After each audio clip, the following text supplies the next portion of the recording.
Alright, everybody, welcome to another Game Design of the Month cast here on Game Wisdom. Each month, myself along with Tomo here, and we discuss a specific topic and game. And we get into a pretty lengthy discussion about it. So, how are you doing, Tomo, before we get things rolling? I'm doing well. I'm glad to be here, and this is definitely.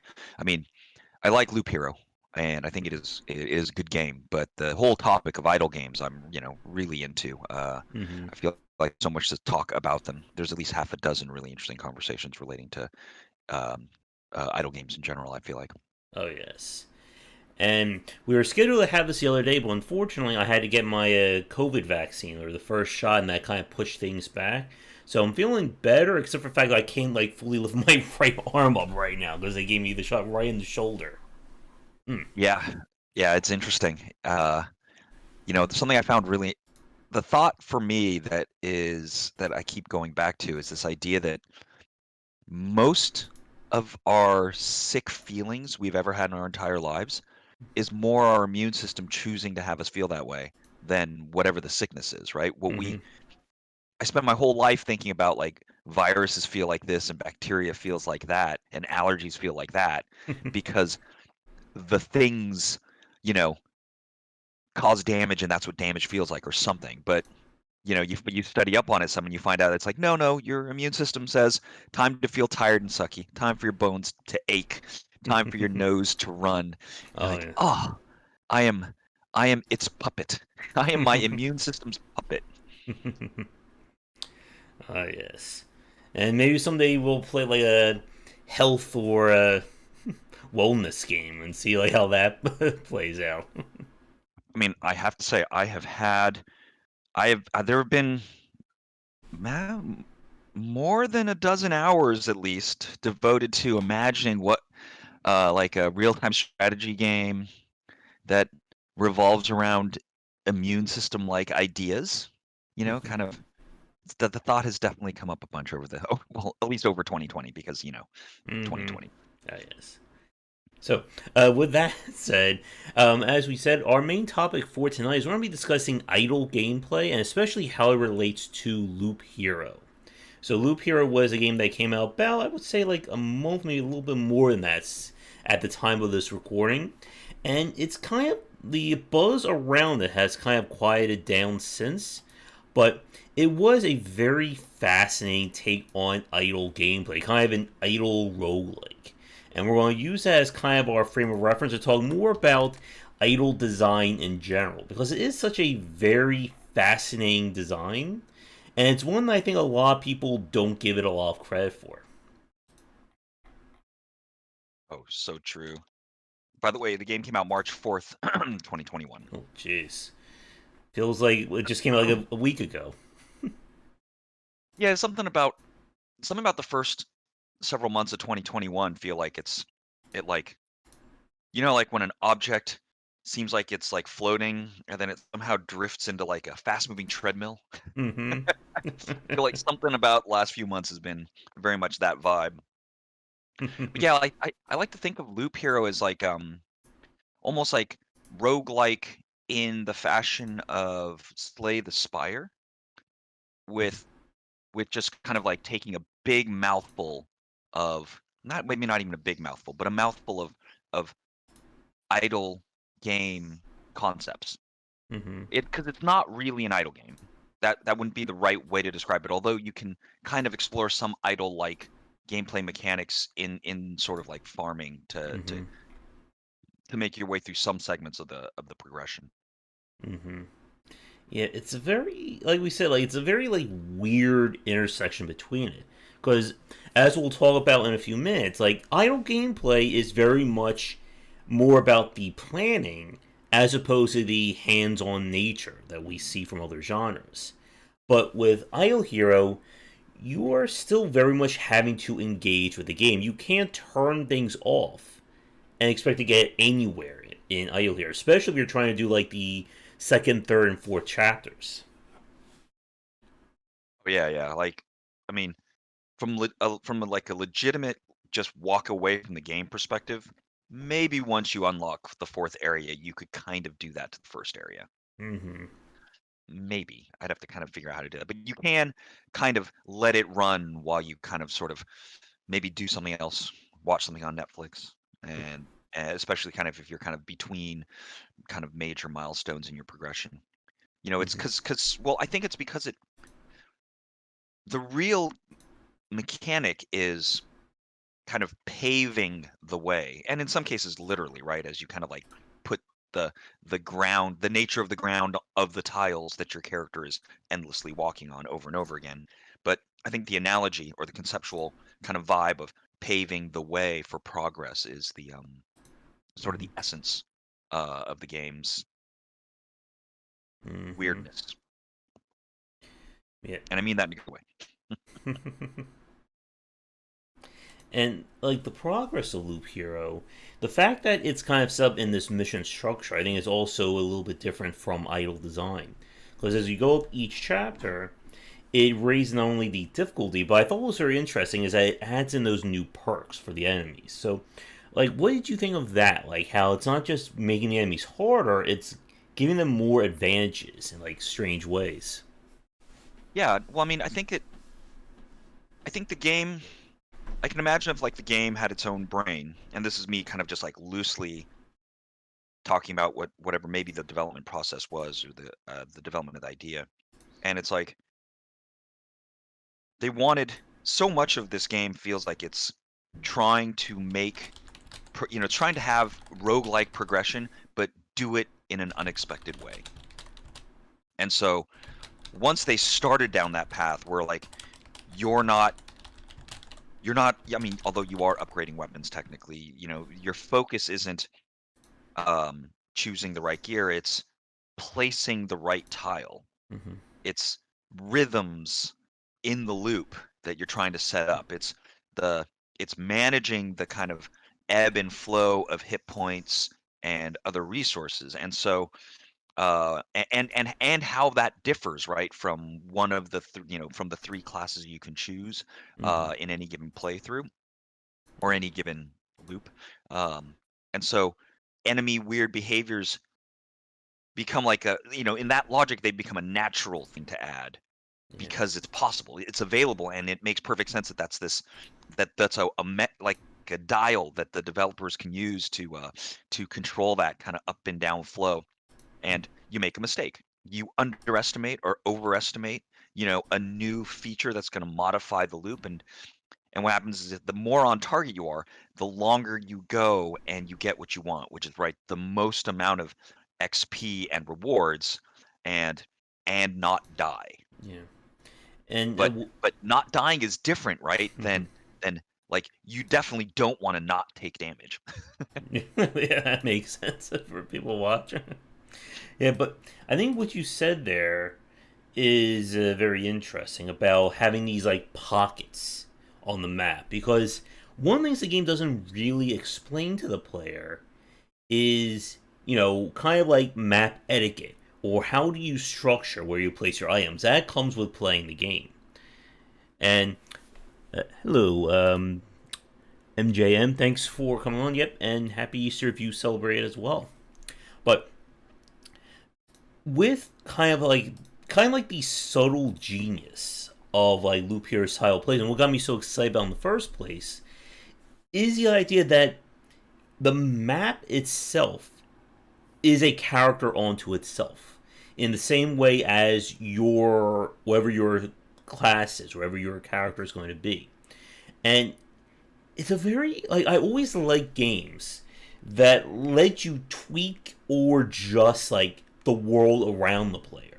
That's not just okay. I have a new sword, I do more damage, or I have new armor. It's okay. I can now change so all the enemies are, super strong, but maybe they give me more loot, or maybe every enemy is now completely immune to fire damage, but now they take double ice damage. And oh look, I have all my ice spells ready. There is this game. Oh, I can't believe I'm. Oh man, I forget the name of it every time I talk about it. It was this DS game where the whole hook was that the bomb screen is this book that holds like every character, item, and detail in this world. and you can alter the DNA of every character using these tiles that you can kind of pick and choose. So it was kind of like, oh no, this boss is immune to fire. I'm just going to take his fire immunity out, and I'm going to put in ice weakness. Or, oh, he's weak to earth. Well, I'm going to put earth element on my weapon, and now my weapon does earth damage. And I think it was very much ahead of its time. But the problem was it was just so damn unwieldy. Like it got very annoying to set all this stuff up as you got like into the mid and late game. But to get this back on point, I love it when games kind of let me change the world as much as the character does, and Loop Hero is definitely proof positive of that. Yeah, and I don't know if that. I wonder if they even felt the same way that you do, Mm-hmm. and that because it's so much like it's something in there is this idea that well the world changes the character. Mm-hmm. I'm so used to looking at a game from the character's changes or from the perspective of how of the character's changes and then how that modifies the character's interactions with the world. And then this just turns that all around, right? Mm-hmm. Modify the world so that the character changes the way you want it to. Yeah, and like And this. although I agree with what you're saying, and I like being able to modify the world as well. Mm-hmm. And as you said a minute ago, kind of having these like pockets, like as you get as you improve your understanding of the game, a major point about it is that you can't just put stuff down willy nilly. You can't just say, okay, I'm going to put down, Blood Groove here. I'm going to have, all my villages right in the spot. I'm just going to spread everything out. Because the problem is that you really don't have the defensive measures that kind of have, like, multiple areas of danger. Like, you really want to have, like, okay, this is my hell zone. This is where I'm going to put all the nasty stuff. I'm going to have, keep set up, all my lightning towers intersecting. Or, as we were just talking about before, you put it as close to your base as you can so that your guard towers will help snipe them for you. And you really do need to do this because, again, like, by the fact that the player doesn't have direct control of their character means you don't have like you don't have that tactical layer that we see in other games. I can't tell my guy, okay, don't focus on those zombies. Deal with that vampire first. No, he's just gonna start smacking the first thing, and you're kind of left there, holding holding his cape there as your character hopefully either kills him or gets rocked by four zombies, a vampire, or what happens with me when you do in the graveyard, you get the ghost, then the ghost of a ghost, and the ghost of a ghost of a ghost, and then it turns into this like Lovecraftian monster just like wrecks you in 2 hits. Although that's an awesome opportunity to get cards that aren't in your deck. Mm-hmm. I have definitely gotten the what are the names of the golden cards? Getting that Yeah. extra golden card right at a key moment and completely transform that one playthrough. It's Mm-hmm. good stuff. And yet, like the whole like deck building aspect, I think is another fascinating point about Loop Hero. Is that I think so much of this game is like about like areas of control for the player, and it's again like when we kind of break into our like larger idle talk in a few minutes, we'll discuss more about this. But with Loop Hero, as we said, like there are some areas where you have down to the finest of detail control, and then there are parts where you're kind of left to roll the punches during a playthrough. Yeah, I feel like to kind of just keep riffing on this like paving the way analogy and kind of what some of the more kind of detailed decisions players have to make is that in some ways you're managing your character's hit points. That's one way to look at it, right? It's like I don't want to die, so I'm going to be careful and try not to put too much danger in the path. And as you like depending on your perspective at the beginning, kind of if you kind of lose sight of the fact that that there's a character running the loop and that you're managing that character's um, kind of experience sort of in a way, kind of like a dungeon master, I guess. You Mm-hmm. kind of see it more like a puzzle game, right? Where you're kind of plopping down tiles and by certain rules, and you're just trying to min max something. You don't even entirely know what it is. But the moment it kind of clicks into your mind that you're like, Oh, well, I definitely don't want to kill the character. But eventually the character has to die because it keeps getting harder and harder and harder. And so then you start to realize that, oh, actually, this is a game. This is like a tractor pull. I got to get as far as I can get because at some point I have to come to a stop. And then you realize, oh, in order to gain power, I need to gain experience points. And in order to be able to kill more powerful things, I need to get better weapons. So now there are these two things that you're on the lookout to hunt down, right? And so now Hmm. you're trying to slap down, kind of like you're trying to level design the loop, right? Hmm. So that the difficulty ramp is as high as possible and yet still manageable. Yeah. And then the game gets crazy complicated because all these things feed into it. It's a Mm. really interesting game. Yeah, I said in my review that essentially the core gameplay loop of Loop Hero is that you're fashioning the rope to hang yourself with. Because at the end of the day, you're going to be the reason why you failed. Maybe you put too many vampire keeps together. Or like for me, I thought, hey, let's give vampires magic. I mean, what's the worst that can happen when a vampire can just start casting magic spells at you? And then things start turning into magic books. And then the Watcher like comes out and starts hitting you as well.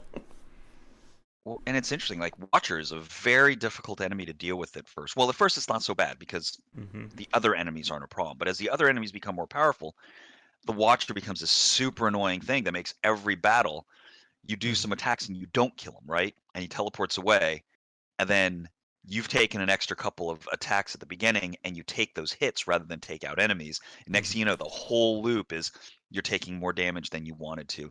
And Hmm. then and then that loop has become kind of like it's on the down curve, like the curve of your growth becomes negative, right? And Hmm. then before without the watchers, you would have gained levels, become more powerful, and started to kind of get more and more powerful. Because of the addition of the watchers, you just wind down and die like on the ninth loop or something. Yeah. And the enemy designs, I think, are very interesting in this regard. Because, again, we don't really talk about, threats in idle games. And with Loop here, as I said a few minutes ago, you have the different traits of the enemies, and they gain, like, a trait per chapter. So, like, a strategy that works on an earlier chapter may not necessarily work on a later one. Like, like vampires, for instance. Like in like chapters 2, maybe arguably chapter 3 to some extent, they're not that big of a threat. They're annoying, but you can deal with them.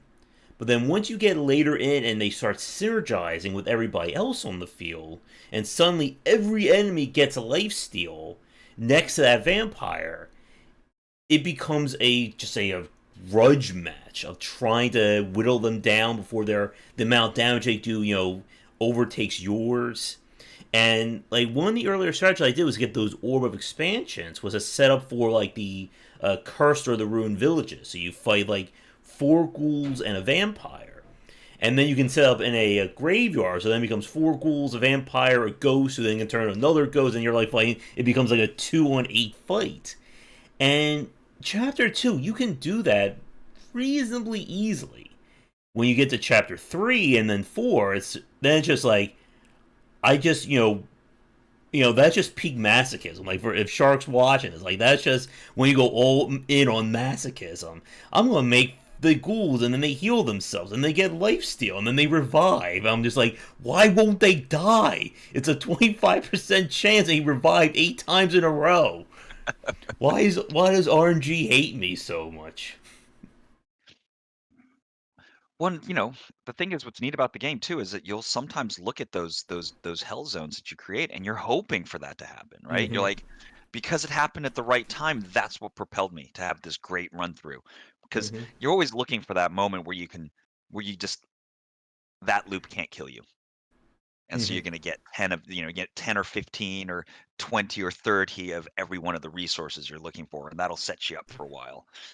Mm-hmm. It's a good feeling. So, question for you: what was your favorite or least favorite enemy to fight in Loop Hero? I mean, even though I'm over it, I would say that the Watchers might have been my least favorite enemy. Mm-hmm. Because I was seeking what are those? He drops there's the magic. I know, like magic is the magic drops are very Yeah, hard to get. yeah. They're like some kind of like material of the celestial universe, right? Hmm. That's like something along the vibe of that. And so I really wanted those drops, and I kind of wanted it a bit too early. Um, and so I kept using those temporal towers, I think they're called. Hmm. But though every one of those loops was just like very little progress because I'd run into them, I'd never kill them, so I'd never get the drop, and they just slow the fight down so that I would take damage from the guys that they would give the shield to, and if I attacked them, they just would disappear. That Hmm. was brutal. Took me some time for it to like to to stop trying to go down that path of progression, stop trying to build that particular building, back Hmm. away, go down a different path, maybe dramatically reconfigure my deck, which I think up until that point I hadn't, which is probably like a really important step in the game where you really understand that depending on what you're going to be trying to farm, you got to completely transform your Hmm. the deck you build. And Yeah. to that effect, that was another thing I was really impressed by, that there's really no part of the game that you can put on on autopilot, so to speak, even though we're talking about its idle nature. Hmm. I think for me, probably the ghouls became one of the more annoying fights, but the one that I always had to avoid was those goblins. Like the goblins who get attack speed buffs when you start Hmm. attacking them, they just do so much damage. Now, the thing about like with Loop Hero is that a big part about this is what class that you kind of settled on. So for you, like which one of the three did you kind of like stick with, or like the one that became your favorite? I kind of bounce back and forth between the fighter, or is it called a warrior, Hmm. or so the guy in the heavy armor, and splitting between that and the thief or the rogue Hmm. or whichever one that one is. And it really started to become it really started to depend on kind of how I was approaching things. Like I feel like the magic hip like well all that came into being once I started regularly using the arsenal card, because it gives an extra item slot, and that extra item slot has a really significant effect on kind of what those characters can do in their fights. Um, the magic hit points for the rogue becomes kind of like the tankiest one, at least as long as you know you can finish a fight quick enough, because it Hmm. gives for every battle it gives you this large ablative shield of hit points. And so if you know you're not going to take that amount of damage in that fight, that means that fight is costs nothing. And Hmm. so, a lot of it really revolved around me trying to figure out schemes where I could do, a farm out to like level 18 or 20, 18 to 20, and really get like 20 or 30 of a particular of the basic resources, and like 10 or 20 of the more important ones. Really, when I was trying to like go from like the 60% mark of having built my town to like the 100% mark of Hmm. having built my town, and I'm not at 100% necessarily, but Yeah. uh and then the warrior getting the what does the helmet do again? It's right, because they get access to the helmet, which makes it so that they retaliate. Hmm. And so the two characters kind of became much more like each other, just Hmm. different shades. The warrior could actually deal with large groups really well because that damage retaliation, and then the rogue could tank really well in a weird sort of way, or has really had a lot of endurance against medium to weak enemy groups. And then Hmm. both those things became great tools for farming, like chapters 2 and 3. Hmm. So I'm trapped between those, and I still to this day haven't really figured out how to use a necromancer well. Yeah. I did end up, I think, kind of selling on the Necromancer as my main and then the Rogue as my backup. And yeah, like the Necromancer is such a kind of like a mind split or a mind break from the other two because of the fact that he doesn't directly attack. And he's probably the most gear dependent, I think, of the three because you really need to get max skeleton up and you also have to improve your skeleton quality. And when he gets going, like you can just take on groups of enemies by yourself. Like I remember fighting like the chapter 2 boss, the one where like she summons a stained glass windows. It's just like Like all blah my blah blah blah blah skeletons, gone. yeah, they're just like smack. And like, oh, where's your defense? And then we all just hit her. But it is very interesting how much the classes really differ. And I think it's, again, there's a lot of, I think, subtleties to Loop Hero that you don't necessarily think about when you just look at it from the outside, but they do, I think, elevate this design up. Oh, it's yeah, I think it's a fantastic expression of what it is. Mm-hmm. I think that I mean, it'd be interesting to talk to the developers and kind of understand their kind of structural theories on what was going on in their minds for to kind of get to such an interesting sort of unexpected combination of Mm-hmm. different game ideas. I Yeah. mean, whoever they are, they're total like foundation of game structure nerds. Mm-hmm. Yeah, I sent an email asking for a podcast here. I haven't heard anything back. I'll see if I can bug him again. Because, yeah, I would definitely love to talk to him about it. Let's see. So, another aspect of this, I think that's kind of fascinating, is I do want to talk about the loot system because like that's where in the areas where I do have problems with the game, but we'll save that for I think after this one. Let's talk about the town system or the persistent elements because this is again like this is where we kind of get into the roguelike or roguelite aspects of Loop Hero. This idea that you bring your resources back. It allows you to upgrade your town, which provides more functionality. Lets you go out and do more, so you can bring back more resources and repeat ad infinite here. So, what did you think of the persistent elements? I mean, I thought it worked out pretty well. I think when I was first playing the game, I just build whatever was available to me just because I can, right? It's high, it's lit up instead of grayed out, and I just like click it or whatever. And it was maybe a bit too much for me to be like really heavily thinking about as I was like chewing on the actual going through loops and trying to get as far as I can.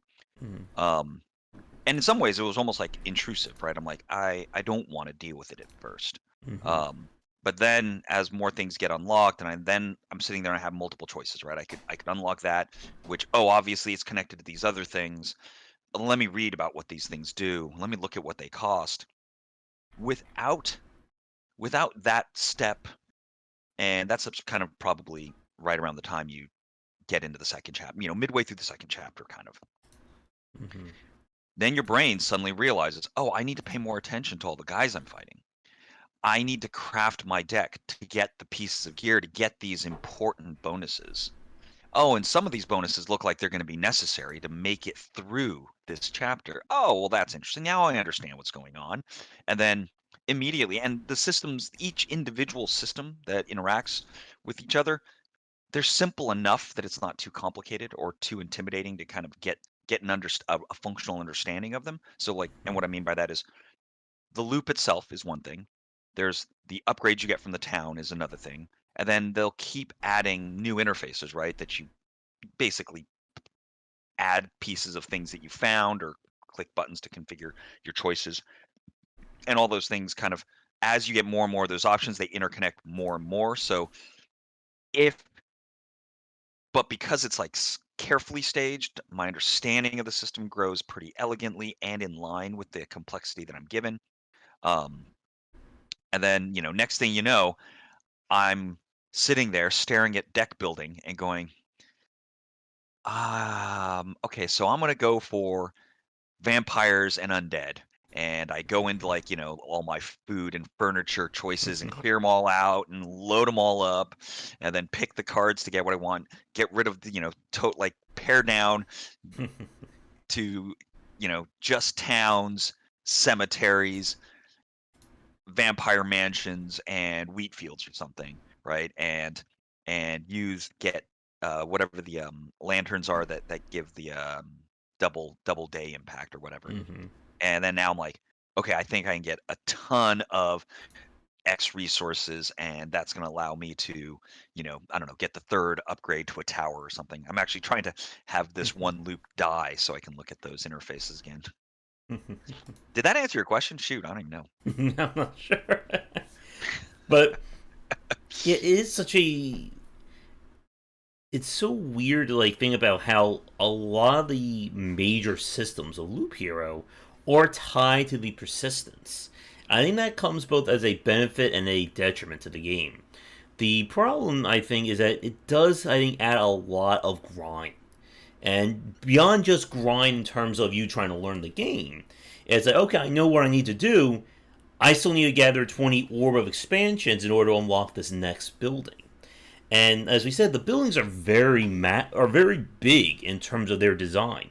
Like I still haven't unlocked the alchemist, which I think like adds in like some kind of like super crafting where people to like craft resources, and that's like tip of the top of the progression tree. Yeah, that thing is really important. It's that it allows you to convert any resource into a universal resource, and then you Mm, can use that universal resource um, to buy other resources. So it ah, allows like you're like, oh, I have 99 of the rock stuff, and it's like I don't need 99 of the rock stuff, but I definitely need now. I need a lot of wood, and I just wasn't paying any attention. You can convert to that. Continue. Sorry. so it's just essentially just like the resource mill at Yeah, that yeah. point. Yeah. Marketplace that you find in lots of games. Mm-hmm. And I think a lot of the difficulty I think people have with Loop Hero is understanding what these buildings provide.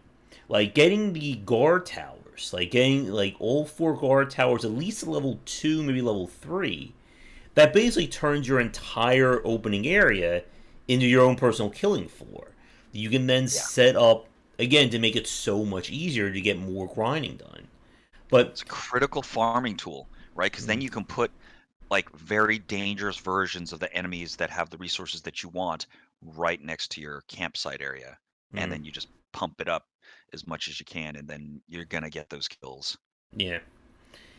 But the downside I think is that you do really need to focus on getting those resources. And if you don't do that, you're just going to be kind of left wondering, why is this game so damn difficult? Why can't I do anything? And again, it's like to like the beauty and the nightmare of the design that there are all these like interlaid elements or interlaid connections between these systems that the game doesn't necessarily spell out. Like a good example would be the use of the blood grove that automatically kills them when their health is at like 35%.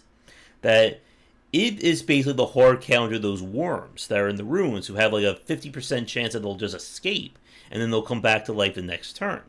Like you can just put that there and then it just demolishes them. But Yeah, like there were totally. people like saying something before that this guy is broken. He keeps escaping. How am I supposed to deal with him? And it's like you need to look at every one of those tiles and go like, and then sometimes you need to use them in clever ways. Blood Grove is also a great way to generate those big, beefy bad guys that Mm. often have great drops, but can also kill the hell out of you. Oh yeah, and when you get to I think chapter 3, I think it was, they get like a one free hit before they die ability. So even you get their health down to 0, they still get one more punch before they can actually die. And they hit like trucks. Oh yeah, so all of a sudden, oh, there's 200 points of damage gone off of you.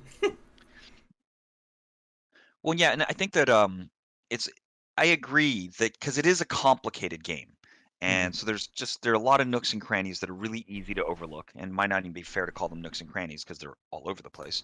Um, Mm-hmm. but something I find very interesting is the choice of overall story that they made feeds directly into kind of matching what the player's experience of the game is, right? That whole universe has been rewritten or it's been deleted basically, right? And now you're kind of trying to you can't quite remember and you're figuring out how the universe works. Mm-hmm. And more of it's being re-unlocked sort of. And you're trying to learn how like, oh wow, I forgot that rivers existed. Like that this really weird esoteric story about reality being disassembled. But in the same vein, then, as the main character, you're reassembling reality and relearning all of its rules while you're doing it for the first time, sort of. Mm-hmm. It's a And strange, it's an interesting match. yeah, and building off of that, I think that's a really good point to talk a little bit about the aesthetics of the game, the art. Because I've heard mixed feelings about this. There's some people who really like kind of like I call almost like a gothic, almost gothic pixel art look. While other people aren't fans of kind of like the map and the fact you just have like this like little like white silhouette moving around the area. So, what did you think of the art of the game? I mean, it's pretty low res for Mm-hmm. sure. I think when you're looking at your town map, that it's kind of a great retro Mm-hmm. interpretation of that kind of style of graphics. Mm-hmm. Really capturing the vibe of that era too.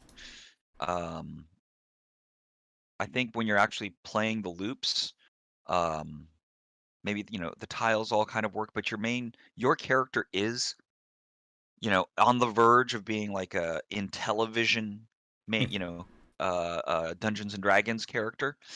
I mean, the advanced Dungeons and Dragons games they had on in television way back, where you're basically a stick figure and Mm-hmm. really nothing more. I think that I think that the game may have benefited if it had much higher fidelity graphics in that regard. But i- you know, the game wouldn't have been different, of course. And so it's a small sticking point, and I could easily imagine that the amount of resources they saved by going this kind of visual route was maybe not even more than just significant, but maybe essential for them, to have completed the game. And so it seems to make a lot of sense. It's a decent match. Uh, it Mm-hmm. doesn't feel weird or wrong that it has this kind of low fidelity imagery. Mm-hmm. Yeah. I think I'm with you on that. Like, it has a very interesting look. I love the full character portraits. So, like, when they have like the little cutscenes, like that was my favorite part of that art style. But I can see how people may not like, you know, kind of like it does kind of devolve into like a mash of pixels, especially if you're looking at the town screen, and it's kind of hard to pick out. Okay, what exactly am I looking at? It's just like a bunch of like brown squares on this black background. Oh, totally. It totally feels like, I mean, even though they use more than just it's not like they're using only the four colors from Mm-hmm. CGA era. It has that kind of noisy Mm-hmm. vibe that if you're tired and you Hmm. can't use your imagination enough, it becomes just a field of noise and looks like nothing. Mm-hmm. So, one other point before we get to the loot system, because I definitely want to spend a few minutes on that. I want to talk about the gold cards, because I think it's such again like another like layer of like system intricacy like that's put onto Loop Hero. So for those of you who haven't played it, the gold cards you can only have one per quote unquote deck, and they provide some kind of a super bonus. It may also give you a disadvantage at the same time, but it changes. It's basically a way of defining a strategy. Like the arsenal gives every character an additional gear slot, which opens up a different kind of modifier or ability that they can use, but it lowers loot quality. The crypt basically lets you gain additional health whenever you kill an enemy, but I forget what the downside of it was. Do you remember that? The crypt? You Yeah. mean the Ancestral crypt. ancestral crypt? Oh, ancestral crypt. It seems pretty rough at first because it removes hit point bonuses from armor. Oh, So like a yeah. large source of your hit points gets stripped away. Um, but once you get accustomed to that, and you realize some of your characters can kind of exist on a razor's edge, you're like, I'm Hmm. not intending to take any damage. Hmm. And that also, it's not like mountains and stuff don't add a crap load of hit points eventually. Hmm. Um, but yeah, the only disadvantage is it removes hit point bonus from armor, and you get one free resurrection, which is really powerful. Oh, yes. Like, I think when I was doing like the stream play, and I beat like the third chapter, it's like, oh no, he killed me. No, he didn't. I'm getting right back up. And then I had the bonus revive from the graveyard. So even if he did kill me a second time, I was going to get right back up again. Nice. Yeah, and so ancestral crypt could be pretty powerful, and especially like if for some of the, I think in chapter 2, um, I needed I basically was just always killing the boss with a resurrection. Hmm. That's just how I did it at first.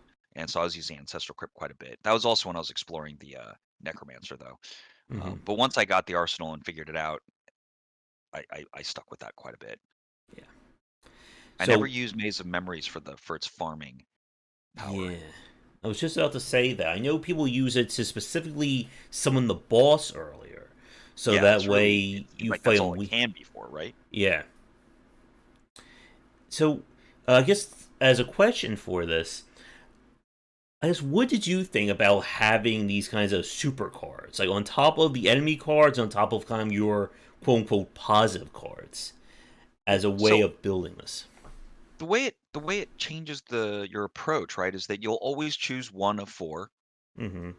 golden cards, and it'll set the tone for your strategies, right? And like if you're gonna do Maze of Memories, it's like you want to get a quick boss kill. Maybe you're farming skulls, basically, right? And Mm-hmm.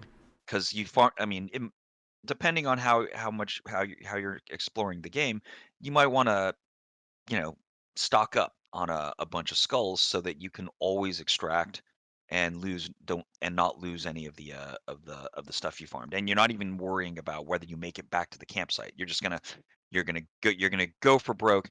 I mean, step one, you use Mm-hmm. Maze of Memories. You summon bosses early. You farm their skulls, right? But then step two is you go to the hardest content and you push it until you die, and then you spend skulls and extract all the stuff that you would have otherwise lost a large percentage of.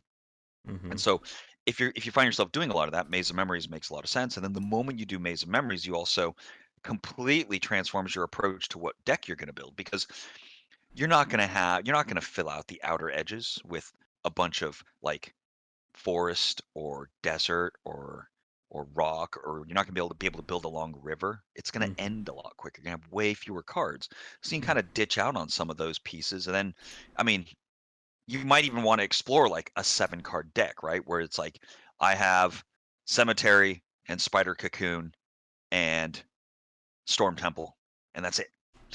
And Mm-hmm. Arsenal and rocks because I want to get hit points or something. And then you start exploring what it's like in this super minimal deck, and you just start seeing how the quick loops work. It's pretty interesting. And then if you Mm-hmm. pick Zero Milestone, which I still haven't really mastered how to use it because it does this thing where the monsters become more or less powerful depending on how close to the center of the screen they are. Mm-hmm. Um, and so I'm sure what it can do is it can make it so that I can put really the powerful, evil, bad news enemies, cluster them towards the middle, and then push my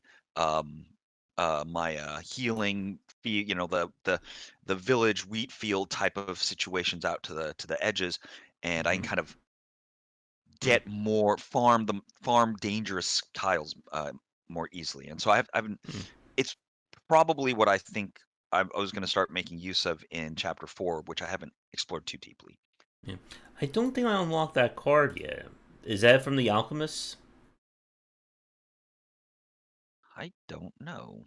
Let me Because I see. don't If I remember look at getting that one. if Hmm. I look at my town, unlocks a swamp card, unlocks Blood Grove, Maybe like I suburbs. don't have the Alchemist. I know you don't have the bridge unlocked yet. Those are like the I think the two biggies. Alchemist, where is my alchemist? There, I just gotta find it. Yeah. Well, Yes, when you okay. when you when you build the alchemist tent, it unlocks the zero milestone card. Got it.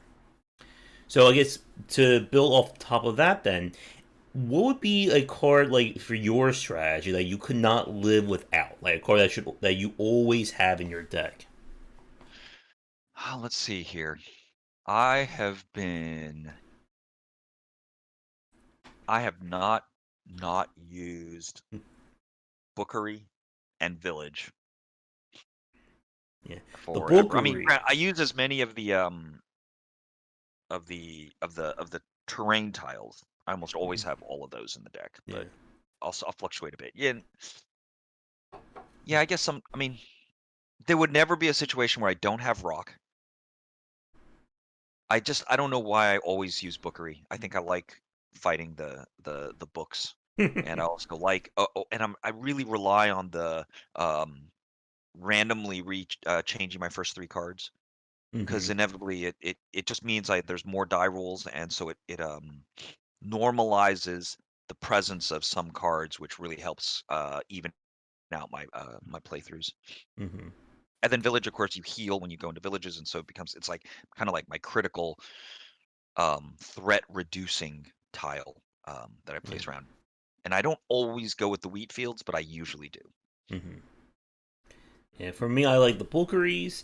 I really grown to like the towers, the lightning towers. Yeah, When I I use those don't like half the time. Yeah. When I don't play as a necromancer, I usually have those keeps set up, like on corners or in dangerous spots to get the extra guys on there. Especially if you You have talking the about rogue. outpost? Yeah. Nice. Okay.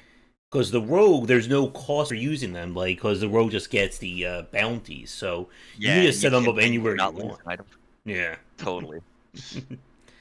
So, with that said, I guess the final point I want to talk about Loop Hero, then we'll spend a few minutes talking just more about general idle design, is the loot system.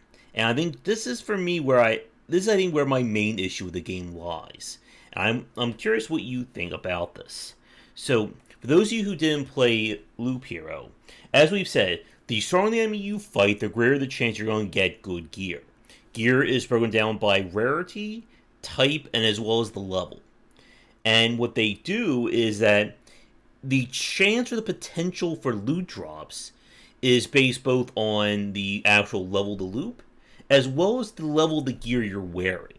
So if I'm wearing, let's say it's loop 8, and I am wearing nothing but level 4 gear, it's amazing level 4 gear, but it's still only level 4, most likely the game is not going to be dropping higher level loot unless I start wearing like common like level 8, level 9 gear, then that chance goes up.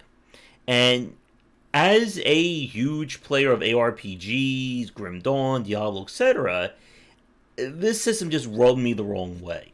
So I'm curious what you thought about like that decision to tie not only the level to the difficulty, but to your own gear as well. Yeah, I mean, I definitely don't entirely agree that the gear that drops being tied to what you're wearing. I think I don't like that entirely. It doesn't have it doesn't have the maybe the large it's not, its effect isn't too too great, I guess. So the negatives it represents maybe aren't so bad, but in concept I'm not really a fan of that.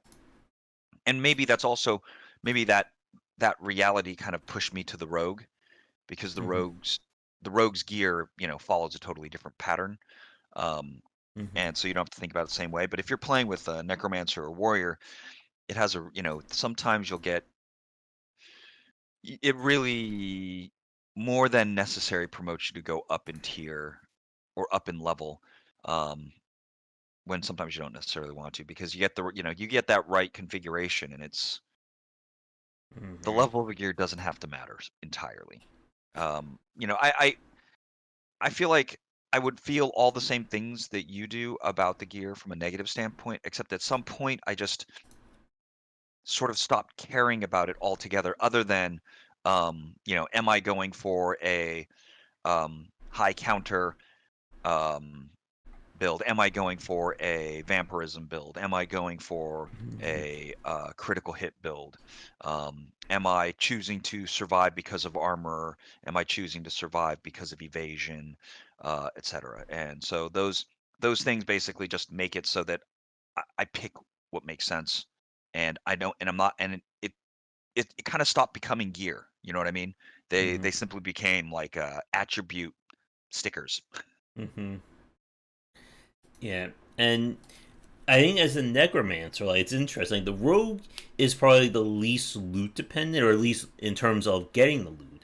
Necromancer Yeah. is probably the most. Like if you don't get, like you need at least like 2 upgrades to your skeleton pool if you really want to stand a chance in that as Yeah, playing as them. skeleton level, right? Skeleton Mm-hmm. level is really significant. Mm-hmm. And it can be very frustrating because again, as we've said, part of the nature of this game is that it is hands off in this regard. You can't decide, oh, I want a really good sword or I want a really good helmet. The game is going to dictate that for you. So you can do everything right everywhere else, but if you don't get the right gear for your character, you're kind of screwed. And I think kind of what we've spent almost like the last hour talking about is this idea of you really need to make these systems work for you if you want to stand a chance at Loop Hero. Oh yeah, definitely. One, and it's and this kind of feeds into the idle, probably the idle mechanics conversation that your you're not a guy walking down a path chopping up monsters. That is just Mm-hmm. not who you are. There is a guy walking down a path chopping up monsters. It just doesn't happen to be you. You're like it's like it's like curling where you're ice skating in front of the hero, scrubbing the ground in front of them to make sure that the friction's the right amount. Mm-hmm. And depending on what characters you choose, or actually depending on everything you choose, right? That huge parts of the game go from being good for you to literally bad for you. Mm-hmm. Mm-hmm. It's interesting, the chat display on the video stream is showing chat messages at like the rate of one per 10 minutes or something, or 20 minutes. Yeah, I think everyone may be sleeping. It's hard to tell. Well, what I saw, it just went to March 4th, 2021, which I uh, posted like an hour ago, I think. that is weird. Let me see. Is it working Well, you know here? how it goes. Sometimes time goes real slow. Yeah. Yeah. Yeah, and again, like I think a lot of the challenges of this game is just trying to figure out what is going on. Like, what is my goal to achieve here?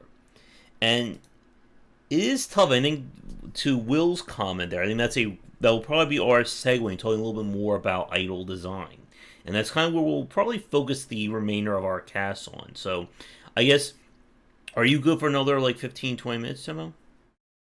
Yes. Okay. So let's talk. We're kind of like going in reverse order, which I guess kind of works when we're talking about loop hero here and like time displacement. But idle design is very fascinating. It's one of those things where I feel that you either get it and you're all in for it, or it just looks like, math or numbers the game. Why the hell do I just want to stare at numbers for the next like 3 hours, no graphics, and, enjoy things like that? Yeah, well, I mean, I have a lot of opinions about idle games. And probably at least on the surface, most controversial thing I have to say about it is that to me, it is the most important type of game to study as a game designer. Mm-hmm. And I think right on the surface of that, kind of a question mark appears in your head. But the reasoning is this: if a game where you basically do nothing Mm-hmm. is interesting, and then you really want to understand what it is that it's doing, right? And so if we go to the very beginning of these idle games, like with Cookie Clicker, Mm-hmm. your we'll describe it in as kind of like a almost as an insulting fashion as humanly possible, where it's like, yeah, well, it's the kind of game where you click the button and then you get number, and you can use number so that the button you click spits out more number, and then if you get enough number, you can buy upgrades that make number go up by itself. Mm-hmm. Whole game, the whole game, right? Yeah, So what makes it compelling? Mm-hmm. And it turns out your every game you're playing has an element of progress. And what the at least the early idle games, what they did was they just stripped away the rest of the game. They're like, well, if people like progress, why don't we just make the game Mm-hmm. entirely about progress? Stop, like, at least, there's a story in Cookie Clicker, but if there wasn't a story in Cookie Clicker, and I would have liked that better to have preceded Cookie Clicker. So then we can, then we can talk about how at first there was just click button to get number, use number to make clicking button to make more number, and also use number to make number go up by itself. And Mm-hmm. then you do that plus add a story. Um, but over the course of the last like decade or so, the idle game concept has just expanded into more and more pieces of the rest of the other games. So it's like a weird it's like a weird AI that's trying to disassemble all the other stuff we do. And Mm-hmm. if you can basically depict your ideas through an idle game, that's kind of a great prototype. And I'm not even saying that, there are a number of idle games I find very interesting and that have kind of like really one, I legitimately enjoy almost all of them now, although I find some to be sufficiently primitive or without depth that they're not interesting for very long. Mm-hmm. But so many of the, especially the idle games coming out today, are, I think, made by extremely kind of like forward-thinking designers that are translating some of the stuff that we think is important. It proves to us that it's not, because they can make a game that's kind of equivalent without any of it. Mm-hmm. And so there, anyways, I could go on and on about it.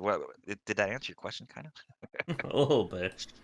To Matthew's comment, Flappy Bird would not be, I think, a part of this. That, I think, is a different loop than this. But yeah, like what you said about kind of being stripped away, like that's something that I've always felt, that it's essentially a progression model without any aesthetics or without any like fat attached to it. It's just a pure progression system. And yeah, like as you describe number, like, I basically just say it's just the whole point of this game is to make one number go up to make other numbers go up. That's it. Like that is essentially what is happening here. How much is an hour to burgers? Uh, Um, there is a story to Flap. I mean, well, the fact is, there's a story to everything. There's a story to me picking up a cup of water and it's empty. Oh, mhm, I wish there was water in here. Story done. It's, you have to have a really broad definition of story, I think, so that we can analyze all the things that we treat like stories. It's just there's a lot of things in our day-to-day lives that are just uninteresting stories. mhm, Like, it's not interesting that when I woke up and I looked at the four things that were closest to me for shirts, and I just randomly picked one. That's not an interesting story. mhm, But it's a story about something. It's also a story about something uninteresting. And I think from the creator perspective, you always have to kind of see it from that perspective, because you can use a story about something uninteresting in a mhm, place where a story about something uninteresting is needed. mhm. Yeah. And when we kind of like talk about like elevating, I think, the idle design, I think that's another thing I think a lot of people don't really think about, is so much of the difference between good and bad idle, or if there even is such an idea of a good idle game versus a bad one. Because, like we said, at the end of the day, all these games are just kind of borrowing from the same page. It's about numbers.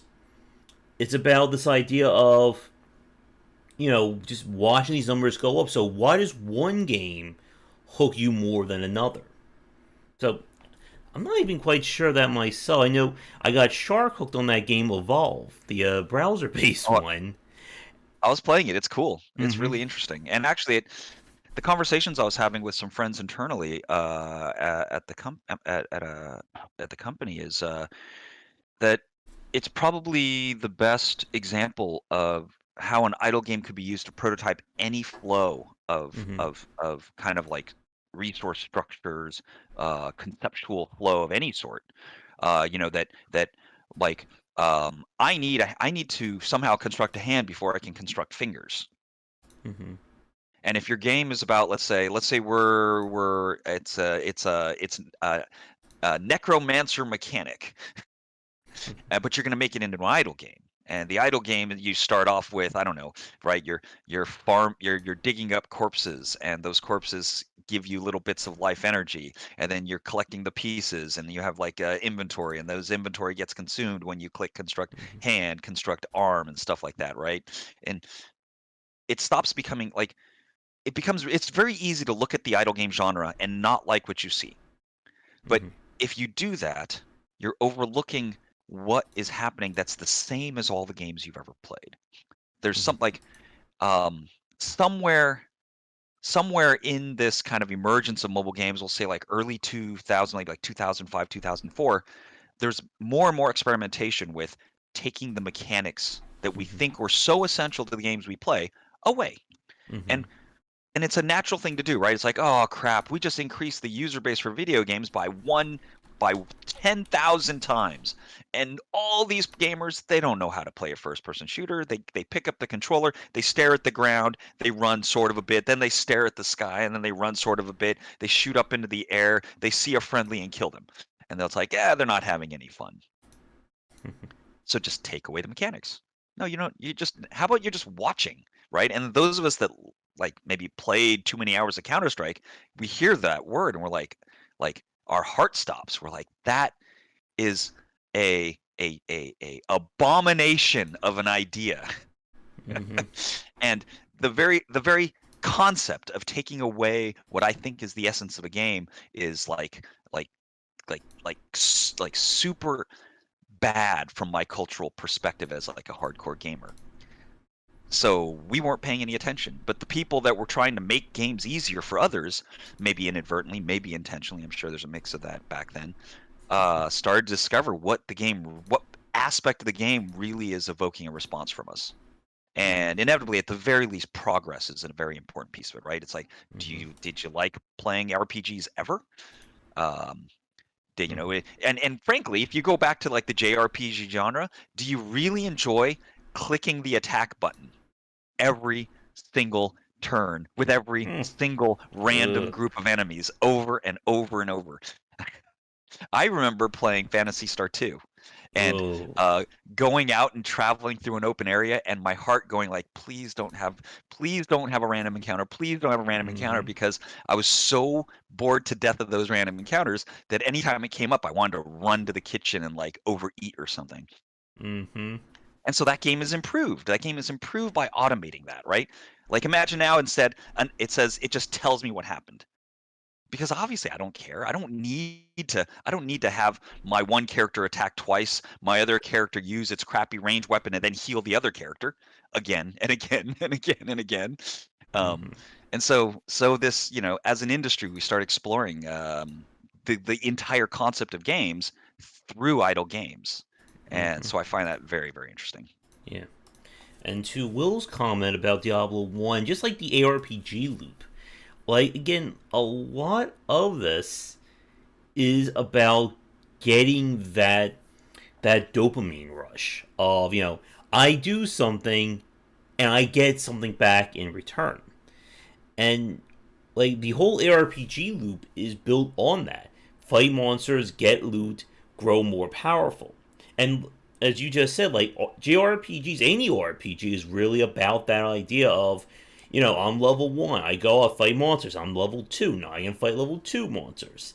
And like we said, like for a lot of the idle design out there, it's just about trimming all that fat that's like kind of getting in the way of that. And something that you said I really like is that it is very much that idea of, if you can make the idle version of your gameplay loop interesting, then what does that say about you going forward? Like, it really, I think, does, like, give you a leg up. Like, if you can understand, like, the progression loop of an idle game and make that work, you can, I think, apply that to other designs and genres.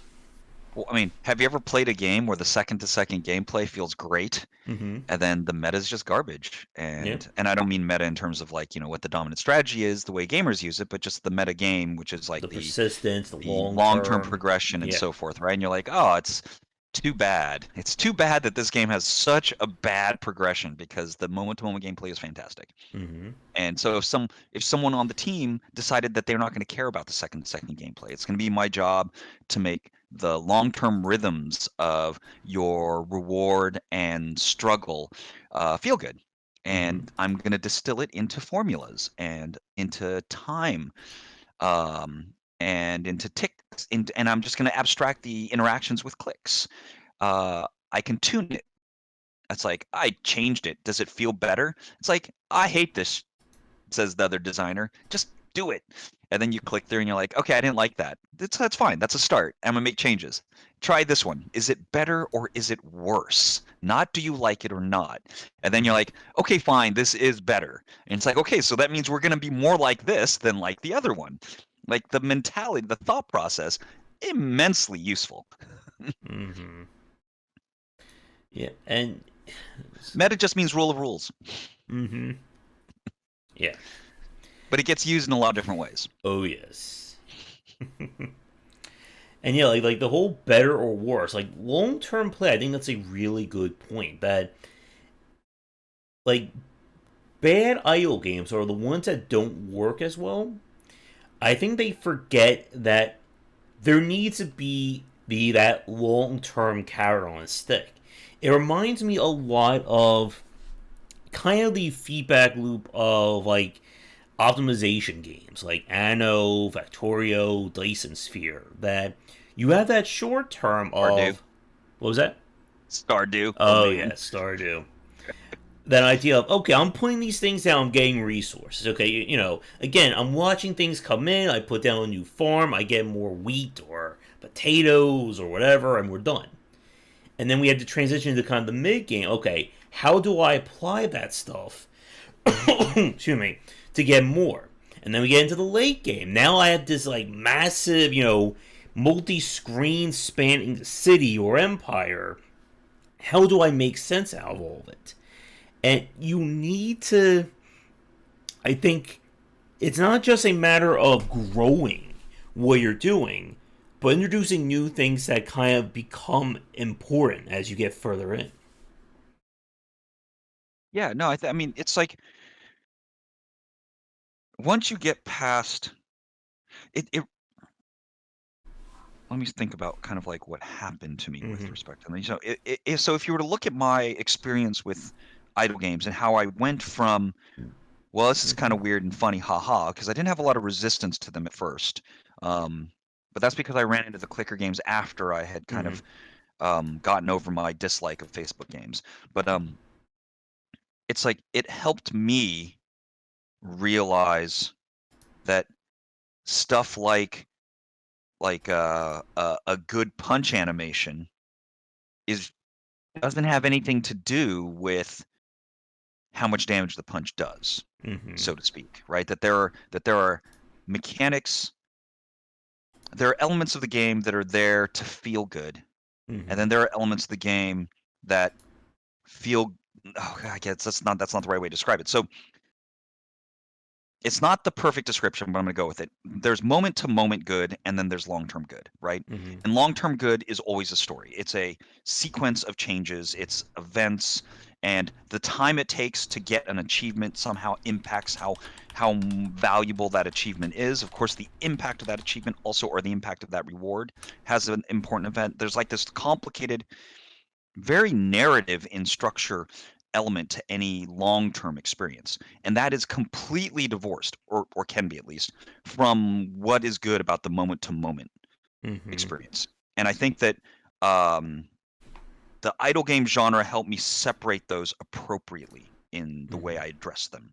um, I for the longest time in the beginning of like my career, very much more like Ninja Gaiden is a great game Mm-hmm. than not. And so the crispiness and the juiciness of controls and movement were what I kind of deemed to be the discipline of game design. Um, Mm-hmm. but then, of course, at the same time, without really recognizing it, because it's kind of hard to imagine what a 40-hour experience is. You can do it all the time, but to kind of recall the path you took in 40 hours and what made it better than another 40-hour path, it's a more complicated thing to envision and try to pick apart why. But as that stuff starts to make more and more sense, and obviously we're all RPG junkies. Some, at least any old school Mm-hmm. hardcore gamer is an RPG junkie of some sort. But to disassemble in your soul why, and then to come to some realization that it's not at all connected to why you like this particular game's 3-hit combo versus this other game's 3-hit Mm-hmm. combo. Yeah. It's an And important milestone, I guess. yeah. And that feel, like kind of getting that feel of the mechanics as opposed to just like the raw numbers or, the system behind it, that is definitely another topic to discuss. That idea that, I can do like a little punch like that, it does 10 million points of damage, but, nobody cares about that. They want to see, the guy, I won't do it with my right arm because it still hurts from getting the shot. But, like that, super wide, like a JoJo Bizarre Adventure punch. It may only do like 5 points of damage, but people love to see that happen.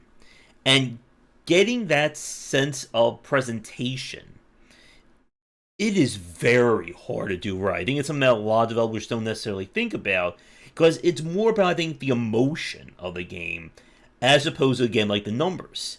And it's almost like, in a way, like the complete antithesis of what we're discussing with idle design, because idle gameplay is about the numbers. But I think we're seeing more of the kind of pushing for that sense of aesthetics and that sense of progression, or not progression, presentation, with some like the more recent examples. When I think over the course of the last 15 years especially, I've kind of I've transitioned to this perspective that many gamers out there, they don't need to have an interest in being able to shoot something effectively or to be accurate or to have Mm-hmm. dexterity or agility. But there are no gamers that are okay not having their imagination stimulated. Mm-hmm. And the numbers is just a side effect. The numbers are description, right? Uh, a curve of growth is like a sentence that said the shed was made of white paneled wood and had Mm-hmm. a red door with a brass handle on it. That Mm-hmm. is a description, right? And when I say it, it builds that imagination. I could describe a very cute kitten with the certain colors and very soft fur, and it invokes a certain thought in your head. Well, it turns out like you could play Cookie Clicker, and the rate at which the number grows is just another kind of a description. And if it's a and the thing is, what's interesting about that is you can have better or worse descriptions. Like if Cookie Clicker's number grew way slower, Mm-hmm. it wouldn't be the same experience, and you wouldn't like it as much. The thing, right, one of the essences of those idle games is that they're trying to say, I think this curve of numerical expansion is fundamentally more interesting than that guy's curve of numerical Mm-hmm. expansion. And when said that way, it sounds really weird, but everything in our lives are numerical expansion curves. Yeah. And so why not match the good ones? And idle games might be a great place to study to find out which ones are better or worse. Yeah. And again, it's hard to, I think, put into words, I think, what makes some of these games work better than the others. I think what you said there about kind of thinking about progression, from short to long term, is a very important point. Again, it's something that a lot of developers, even those with, multi-million-dollar budgets and, full teams behind them, they may not always think about this. Like we said, like I have played many open world style games where, okay, the individual aspect, it's great and all. I don't want to do this, 500 times for the next 80 hours of gameplay. It's one of the reasons why I kind of backed away from the Assassin's Creed franchise. Yeah, that's actually something also I feel like is a new thing. Like idle games on one hand emerging, but now I think we've got to the point where in big budget console they make mistakes where parts of the experience take too long. Mm-hmm. Like, and if they were studying idle games, I think they'd understand why. Yeah. Right? Like parts of Interstate 76 when it first came out, not Interstate 76, Jesus, Fallout 76 when it first came out, and certainly some of like maybe you can call it like side quest glut. Mm-hmm. Because the Yeah. thing is, the fact that you can go there means that some sort of you should, and it's I don't know. There's a lot to talk about in there. Probably more than that. That's its own conversation Yeah. of how do you support certain amount of hours of play? What does that mean, right? Yeah. How do features factor into whether this game can be played for 100 hours? Um, which would be totally different reasons than whether or not it should be played for 100 hours. Yeah. Yeah. That could be a good roundtable discussion, actually. Yeah, I like that idea. Yeah. And it is, I think, very tough again to, I think, put into words that sense of how long can I do this for before it goes from being, hey, I'm getting all this progress, and then it's just like, okay, I'm just doing the same thing. The numbers are just, it's just going up, and then it's just like, oh my god, when is something new going along? I don't want to keep doing this. Give me something else. And I think about the differences between a game like Forager and a game like Clicker Heroes 2. Did you play either one of those or heard of them? Yeah. Actually, played both of them pretty extensively. And I mean, although to be fair, Forager is really kind of an optimizer game, right? Yeah. Kind of and really a nice sort of easy, not like Stardew is brutal. If you want to get into the weeds on Oh. min-maxing Stardew, you're Mm-hmm. gonna go a little bit crazy. Yeah, like the people who You just go into the go ahead, sorry. like the people just play as the relationship side. Like they're just like, oh, I'm so worried about making sure somebody falls in love with me. Like we're over here going, I gotta make sure we optimize the exact 8 hours of our day, and we have to make sure everything gets to where it needs to be. Oh, and I gotta spend time in the dungeon to get the ore that I need to then go back to mine, and my hair is Well, no, falling and out. then I say like, oh, I stopped playing Stardew Valley because I just was too much for my brain. Actually, I found a similar kind of thing when I was playing a lot of if you remember the game Viva Pinata. Oh yes. Viva Pinata, it makes you have bad dreams, honestly. Bad dreams of what's like spreadsheets. Mm-hmm. And And I again, like like that stuff, but still. yeah, like again, like for people like us who like optimization and idle games, logistics games, we're kind of a niche audience. Like it's like, do you like games where you watch, characters have emotional stories, or do you like watching these numbers keep going up and up and up? Yeah. Well, but that's the thing is, right? I don't like watching numbers go up and up and up.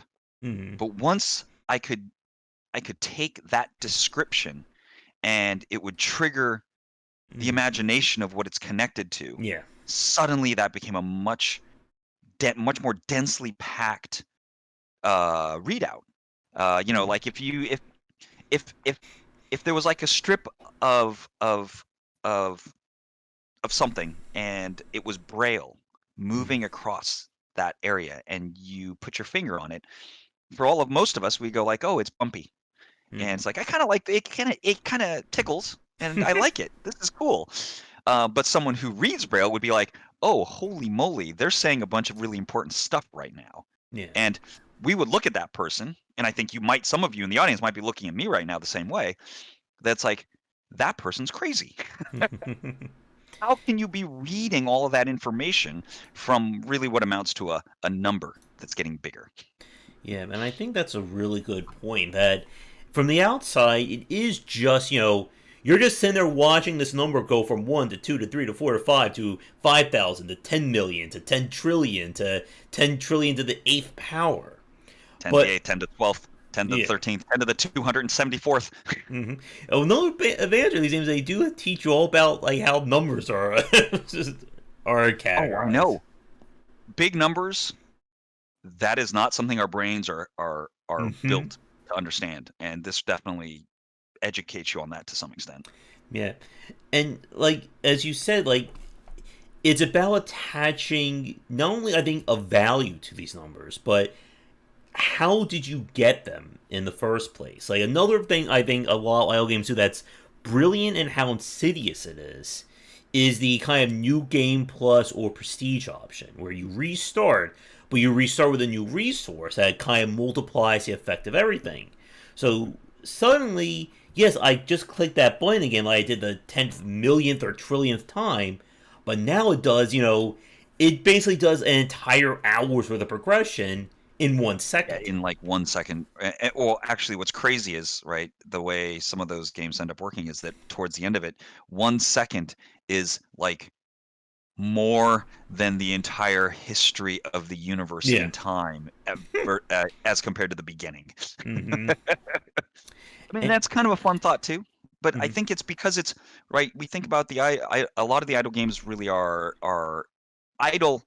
We describe it as idle because for us, games were active. For us, what was Mm-hmm. special about games was interactivity. I think, by the way, today I no longer really think of interactivity. I don't think a game where I'm clicking buttons and shooting people's heads off and stuff like that, that's not different than when I watch a movie. Because Hmm. I've come to realize that what's going on up here is very similar. I'm exploring. The button clicking helps because in a weird sort of way, putting my hands on it helps me think a little bit differently or Hmm. think better or pay attention to it in a different way. But watching a TV show is not passive, and playing a video game is not active. What's going on in our heads is the same. We're paying attention. We're trying to figure stuff out. We're making guesses about what's going to happen next. We're trying to predict what's going to go on. We're trying to analyze what's happened. We're absorbing what's happening right now. All those things are the same with those things. I think um, we're the constant, and whether I think when games started to become big, we thought what was special about them was because of interactivity. Um, but that I don't. I mean, I haven't figured it out, but I'm certain that's not it. Hmm. Yeah, and like trying to get that sense that there is something behind it. And I have 2 points I want to make, and then I think I'll wrap things up, or at least from my side. So again, we could stay here for like the next 2 to 3 hours on this. Probably a good idea. It's probably a good idea. I should eat lunch. Yeah, I need to have lunch too. So, the first point, going back to clicker heroes, like the problem for me with kind of like clicker heroes and like what it tried to do was I felt it focused too much on the long term.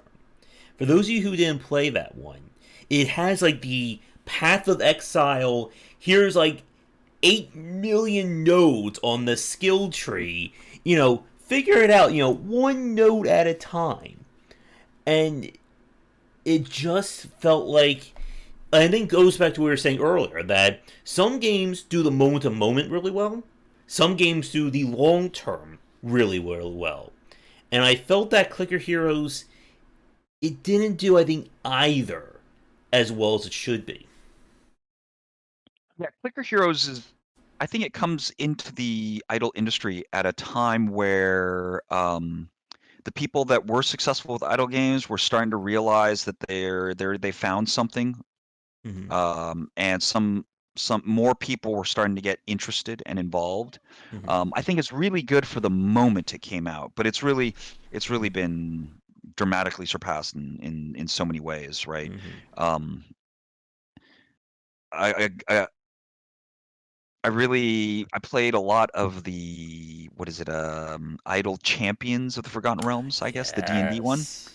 And I feel like they were pioneering some of the mechanisms that you start to see emerging in the more casual idle game market where yeah, we get it. Regular people don't think it's interesting to scale numbers forever. Mm-hmm. That's not a great sell. So we're going to reset stuff. And yeah, in the past, you'd reset and you'd be exponentially more powerful. We're just not going to do that. You're going to just reset and we're just going to do it a little different. And I think idle clicker heroes, There's like it kind 10 of million precedes idle. that.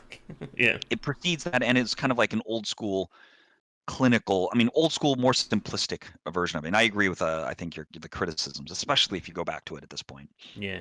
Yeah, Idle Champions, that's a very fascinating game to think about. That, and I think it kind of gets at kind of the second point I want to make about kind of the systems approach to it. But before I get to that, like with Idle Heroes, I think as you said, a lot of that game I think is more presentation based than what I think we come to expect from idle games. That again, like an idle game for a lot of people is just here's a giant spreadsheet and you're watching a number go up, which then makes this number go up, and which makes this number go up. In that game, you're watching your crew of people, go across the land. They're fighting. The different like modifiers or like the different challenges that you can play on each map. I thought that was a brilliant idea to kind of give it replayability, like you said, without just being the same kind of replayability that we've seen in, okay, you've done all this. Now do it all again, but at, 3/4 less of the time. And now you do that with even less of the time. And Well, repeat. it's weird, right? That kind of represents sort of a converging of conventional Mm-hmm. game like perspective or the building of games in a normal way, right? The way we normally think about them. And then the idle game genre going like, well, we could be normal too. Mm-hmm. I need to. Because they're just starting to add more and more mechanics. And like, I mean, at some point, I don't see why you couldn't have like could you play Doom on a rail and just play it over and over again? And see how far you get as the monsters get more hit points and you do more damage and you buy upgrades and you just that it's literally very skill based at some point. Mm-hmm.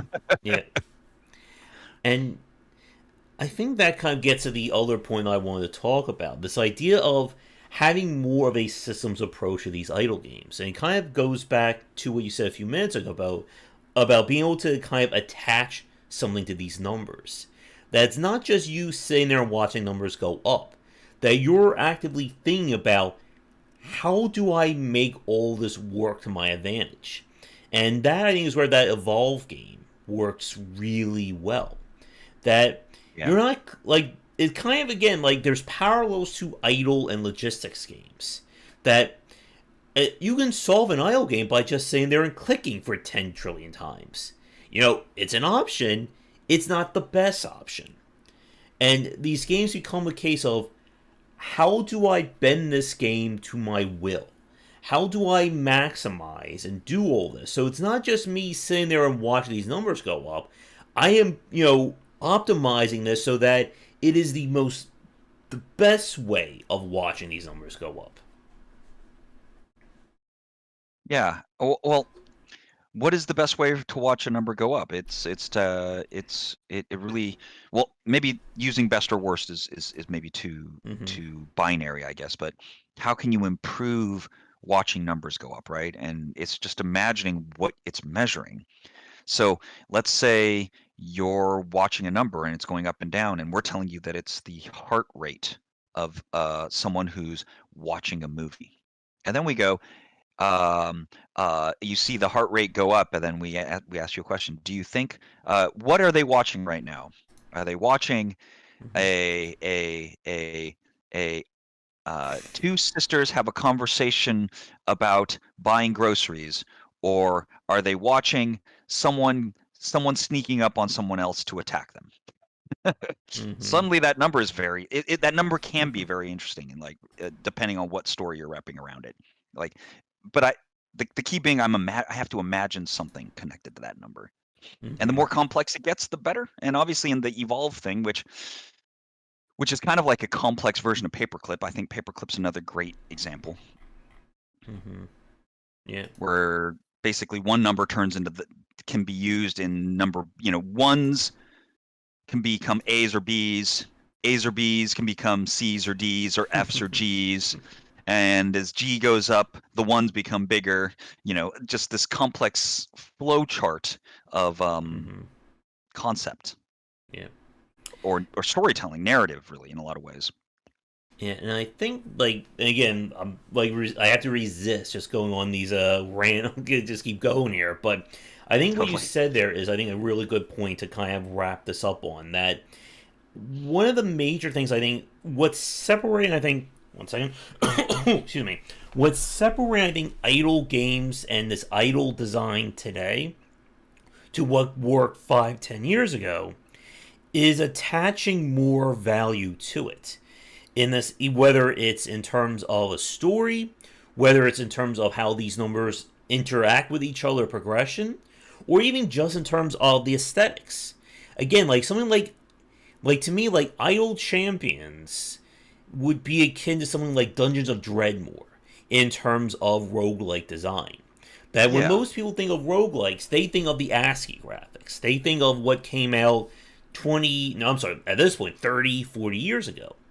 And Dungeons of Dreadmore was one like the first like old school roguelike designs, but it had all this push in terms of aesthetics and presentations. It wasn't ASCII graphics. It was full, it was animated characters. There was wit, all the crazy descriptions. And as you said, like when your imagination can attach these elements to the mechanics, it is a far greater hook than just sitting there and watching, We could just turn this entire series into just watching a giant number count up, every minute. Just 1, 2, 3. Like, that won't do anything, or it won't really last long. But when you attach these elements together, whether it's from mechanics, aesthetics, or both, it really, I think, elevates these progression models. Yeah, I totally agree. Yeah, and I also think it is time to bring this discussion to a Yeah. close. So I will not just keep on going. I mean, Mm-hmm. it's the Mm-hmm. way Oop. numbers can connect to storytelling. Um, Mm-hmm. I think we could have that conversation forever. It's a really important thing to be thinking about. Like, you Mm-hmm. know, 10 years ago, I would have been looking at some of these things and I would have immediately dismissed them. I've been like, wow, yeah, it's like, of course, there's nothing there, right? And what's kind of ironic about that is that Mm-hmm. in a moment when I know the least, I am the most certain about what I know somehow, right? Mm-hmm. Mm-hmm. And I know we're built that way, and I'm not begrudging myself for others for firmly shutting down something they don't know the first thing about, right? Done it a Mm-hmm. million times, and I'll do it a million times more. All I right. just try to do it at a lower frequency than the past. Yeah. All right, but I think that is a good point to end this month's discussion on. So, as always, for people watching Tomo, if you would like to, excuse me, if you'd like to promote anything or talk a little bit about Epic Tavern, go ahead. All right, yeah. So, I'm one of the co-founders of a small software dev studio called Hyperkinetic Studios, and we have one game on Steam Early Access presently. It's called Epic Tavern, and it's a game where you run a tavern set in a fantasy world, and from kind of like a management kind of light business sim gameplay perspective, you collect adventurers and send them on these emergent narrative experiences, quests that become these kind of emergent narrative experiences. And so um, we stream development 3 times a week, Monday, Wednesday, Friday on twitch.tv/Epic Tavern. And we talk about all things storytelling, game design, and game development related. Um, at our Discord channel, Discord GG/Epic Tavern, twice a week on Tuesdays and Thursdays. If that sounds interesting, love to see you. All right. And we do these discussions at least once a month, and we also have our monthly roundtable talks as well. So we'll need to think of another game and topic for our next piece. But for those of you watching this live or recorded, thank you so much for tuning in. I will, of course, be back for regular game streams, and if you enjoy things, be sure to do all the liking, subscribing, and social media stuff people keep telling me to do here. And other than that, as always, Tomo, it was a pleasure hanging out with you this Saturday afternoon/evening. I think we're both going to get respective lunches, and we're going relaxing for the rest of the day. Very much. Very cool. Thanks for having me, and it was a lot of fun. I'll see you next time. All right. So with that, everyone, come back for delayed discussions on game design here and on game wisdom, where some of the art and science of games. Until our next chat, have a great night.